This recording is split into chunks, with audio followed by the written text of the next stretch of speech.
Learning hybrid photography, one day at a time. Become a smarter photographer every day at discovermirrorless.com. It's free and phone and tablet friendly.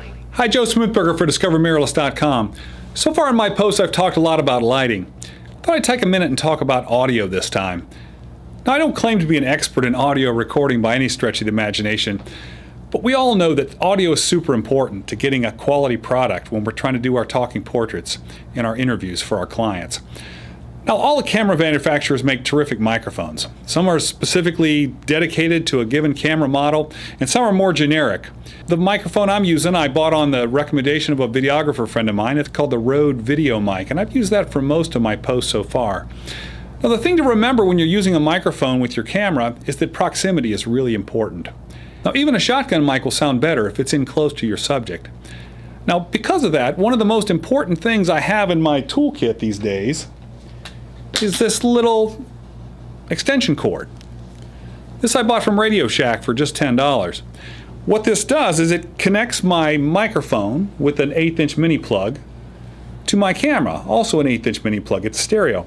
With this, I can set the microphone on a mic stand or a light stand or clamp it to something close to my subject and have it in close where my camera can be back far enough to get a nice portrait.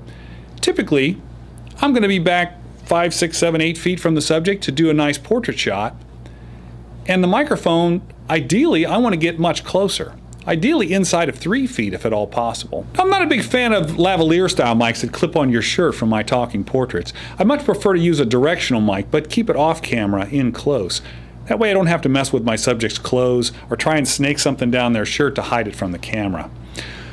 Now, there are times when you have to record audio on a separate device.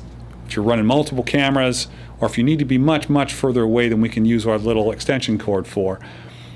But the nice thing about plugging the microphone straight into the camera is we don't have to worry about sync. It doesn't force us to use another video editing program to link up the audio signal with our video that we just shot. It's much simpler to work like this. That way I can use something like Lightroom, where I can trim the clips and have the audio already intact. So try it. I think you'll find if you get the microphone in close to your subject instead of further back, you'll get a lot less room echoes and your audio quality will go up a notch. So good luck. Thanks for watching. We'll see you next time. Learning hybrid photography, one day at a time. Become a smarter photographer every day at discovermirrorless.com. It's free and